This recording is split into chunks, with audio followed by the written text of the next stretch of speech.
the Muslims ran the Khilafat Committee as a distinct political religious organization and throughout maintained it as a separate entity from the Congress, and very soon the Moplah rebellion showed that the Muslims had not the slightest idea of national unity on which Gandhiji had set his heart and had staked so much.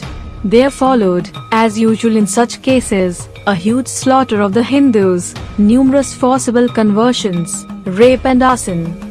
मुसलमानों ने खिलाफत समिति को एक अलग राजनीतिक धार्मिक संगठन के रूप में चलाया और कांग्रेस से एक अलग इकाई के रूप में इसे बनाए रखा, और बहुत जल्द मोपला विद्रोह ने दिखा दिया कि मुसलमानों को राष्ट्रीय एकता का लेश मात्र भी आभास नहीं था जिस पर गांधी जी ने अपना दिल लगाया था और इतना कुछ दांव पर लगा दिया था।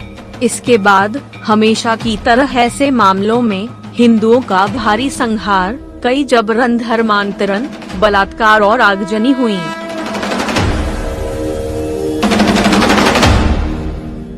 Thanks for watching. Like, share and subscribe.